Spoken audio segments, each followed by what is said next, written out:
Alors, Jean-Jacques, moi, je voudrais qu'on replace les choses dans leur contexte. Oui. L'opposition, c'est trois choses. Un objet, le Parlement. Un acteur, ou si vous voulez des acteurs, les partis minoritaires. Et une ambition, la conquête du pouvoir, en offrant justement une alternative politique. Dans ce sens, quand on me parle d'alliance entre opposition et parti au pouvoir, moi, ça me pose un réel problème. Parce que lorsque nous parlons de l'opposition, il faudrait que nous sachions de quelle opposition nous parlons ici. Il y a une certaine opposition classique ou loyale, celle-là qui accepte que le gouvernement en place soit aux affaires, mais propose tout de même une alternative aux politiques choisies. Vous avez une opposition de principe qui s'oppose radicalement à la présence aux affaires donc, du gouvernement. Et puis vous avez l'élimination de l'opposition qui s'oppose à tous sans aucune proposition alternative. L'opposition sans Maintenant, position. je voudrais donc dire, pour revenir au thème qui nous unit ce soir, voyez-vous, j'ai envie de dire, l'honorable Nouran Foster, aujourd'hui est une élue embarrassante du PCRN. Quand l'honorable arrive en 2020, j'ai envie de dire juste c'est une fausse fierté parce qu'elle est arrivée avec tout un tapage, elle a battu une campagne à l'américaine avec un bus qui sillonnait les quartiers de Vouri-Est. Nous avons justement vu, c'est-à-dire son arrivée même a été saluée parce qu'elle dénotait d'une certaine avancée démocratique, tant au niveau de la redistribution des cadres que du renouvellement même de la classe politique. Mais qu'aujourd'hui, elle vient nous présenter un texte comme celui, enfin, un poste comme celui qu'elle a fait. Je me dis, mais où va-t-on? Vous ne pouvez pas être en train de vouloir renverser le régime de Yaoundé et puis vous allez copiner avec eux. Non, quand ils me disent, non, en politique, ce ne sont pas des inimitiés, je suis désolé. Vous ne pouvez pas présenter comme modèle une personne, vous dites, c'est un exemple de maternité. Alors, quand vous nous dites c'est un exemple, excusez-moi, nous voyons aujourd'hui ce que la fille de celle qu'elle présente comme modèle nous sert sur les réseaux sociaux et que l'honorable Nouran Foster vienne nous la présenter comme modèle, moi ça me pose un sérieux problème. Et j'ai entendu pour 5 petites minutes d'échange avec le chef de l'État, on a l'impression que c'est un échange avec un dieu. C'est-à-dire, il n'y a rien de particulier à ce que n'importe quel citoyen présent à une cérémonie comme celle-là puisse échanger avec le chef de l'État. Mais on nous le brandit comme une prouesse, comme un succès politique. Et moi, j'ai envie de dire, quand vous voyez les deux profils concernés, de l'autre, Madame le maire de Fumban, et puis de l'autre côté, l'honorable, vous allez vous rendre compte des deux profils. Elles sont toutes les deux entrepreneurs. Voilà, ce sont des femmes à succès, voyez-vous, parce que l'honorable Nouran Foster, d'ailleurs, en 2019, il faut quand même le lui reconnaître, a été élu meilleur entrepreneur, diplômé qu'elle est d'ailleurs de l'université de Cambridge. Madame le maire, aujourd'hui, qui est à la tête d'une entreprise caféière, brille également dans les affaires. On peut donc comprendre qu'en politique, voyez-vous, puisque l'objectif terminal, c'est la conquête du pouvoir et que c'est le seul jeu qui n'est pas de règles, il est normal qu'on puisse donner des coups, même en dessous de la ceinture. Aujourd'hui, ce qui est en train de se jouer, ce sont de vils calculs personnels.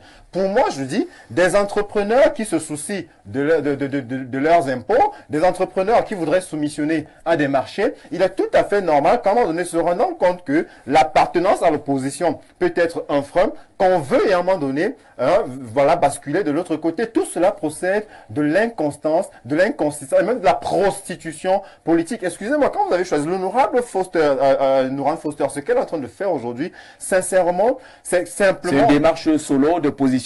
Voilà, et puis elle nuit gravement à l'image de son leader. Vous savez, des mauvaises langues aujourd'hui disent que Cabral Libi, l'honorable Cabral Libi, serait un suppôt du RDPC. Alors, quand elle vient nous faire ce type de sortie, un moment donné, cela pourrait effectivement conforter ceux qui le pensent, alors que Cabral Libi fait tout pour se départir de cette étiquette qu'on voudrait bien lui coller. Moi, je voudrais que ces deux dames... Pour manquer les rendez-vous républicains comme la présidente... L'honorable Nouran Foster, nous avions été très heureux, je le disais, quand elle est arrivée, très jeune, 31 ans, parce qu'aujourd'hui, elle a 37 ans déjà. C'est la plus jeune députée de l'Assemblée nationale, il me semble.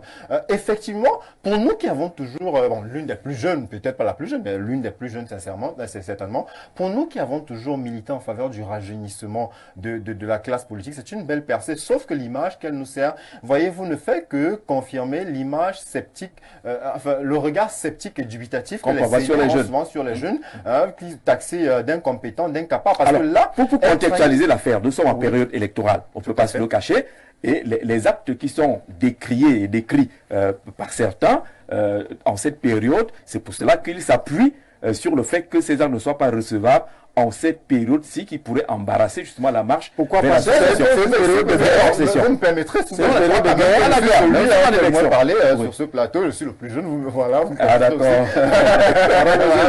Merci. Alors, je voudrais dire ici, recevable ou irrecevable, en fait, le débat n'a pas lieu d'être. Je vous l'ai dit, en politique, il n'y a pas de règles. Et il est tout à fait normal que chacun veuille se positionner à la veille d'une échéance capitale comme celle-ci. Il est tout à fait normal que les uns et les autres veuillent se positionner. Mais je dis, c'est de la trahison parce qu'on a un problème de loyauté qui se pose.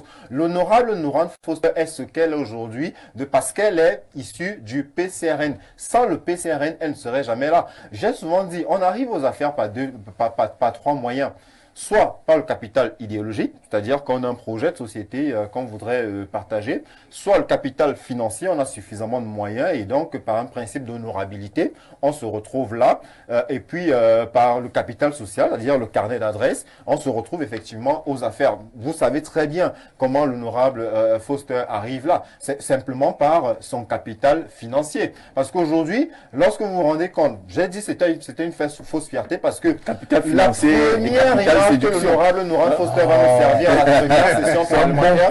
Ce sont des selfies. Vous ne pouvez pas arriver au Parlement, tandis que nous nous attendions de vous que vous puissiez légiférer et contrôler l'action gouvernementale. Vous êtes à longueur de journée entre nous proposer des selfies et allez même moi, je la suis régulièrement sur ces réseaux sociaux. J'ai l'impression, quand on parle d'honorable, où est l'honorabilité? Où est la dignité? Il y a des positions qu'on ne peut plus avoir quand on occupe certaines fonctions politiques. Elle devrait être aujourd'hui cette lanterne-là qui éclaire la société.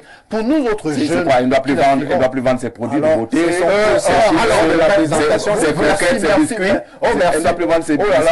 Merci pour la belle passe, Jean-Jacques. À un moment donné, vous voyez donc que vend-elle des mèches? Que des artifices, voyez-vous, tandis que nous prenons... Mais vous avez salué la femme d'affaires tout à l'heure. Oui, mais une femme d'affaires, une vendeuse de mèches qui vient nous proposer. Je ne me contredis absolument pas. Attention, j'ai bien dit, elle a été et elle demeure une fausse fierté. Parce qu'elle est arrivée, nous avons été fiers. D'accord, on a compris ça. Voilà, donc aujourd'hui, vous voyez ce qu'elle propose. C'est des mèches, tandis que nous nous revendiquons, même dans mes livres, je le dis, nous nous revendiquons un certain retour à l'africanité. L'Africain doit redevenir l'Afrique. Vous nous vendez des produits éclaircissants, blanchissants. Voilà, à un moment donné, on se retrouvera dans une cité où il n'y aura plus des femmes couleur des belles. Je voulais qu'on reste sur la barre politique. Voilà, non, c'est pas ça. Allusion à son statut d'entrepreneur. Aujourd'hui, moi, je voudrais dire à l'honorable Nourane Foster, elle était partie pour renouveler son mandat, je le lui souhaite. Qu'elle ne pense pas aujourd'hui qu'en allant peut-être tisser des liens d'amitié avec le parti au pouvoir, elle s'en sortira. Parce que déjà, l'acte qu'elle pose, voyez-vous, en tant qu'opposante, elle devrait même déjà s'insurger contre l'organisation d'une cérémonie de présentation des vœux à la première dame qui n'a aucun rôle légalement établi dans notre pays. D'accord. Non, on se le dise parce que au Cameroun, d'ailleurs, le droit n'a jamais mentionné la conjointe. Le droit n'a jamais... Le droit, le droit, c'est... On étouffe. Non, le droit, la conjointe du chef de l'État. C'est l'usage, lui consacre peut-être une place protocolaire dans les réceptions officielles, dans les voyages diplomatiques. Mais aujourd'hui, qu'on a... En tout cas, c'est les usages et on a voulu les accepter comme ça. Au moment où nous nous réclamons la réduction du train de vie de l'État, la rationalisation des dépenses, l'honorable Nourane Foster aurait brillé, par exemple, en s'insurgeant contre eux de telles cérémonies. Voilà, des gens vont s'empiffrer tandis que d'autres vont se battre au boulevard. Merci. C'est bien dit. C'est bien dit. Oui, Émile Messi, sur cette affaire, donc c'est irrecevable. Ce n'est pas... Leurs sorties ne sont pas recevables en politique. C'est de la trahison pour moi. D'accord. Et Émile Messi, quelle est la lecture qu'on a de ces réactions qui n'acceptent pas, en tout cas, que ces dames aient posé les actes cités?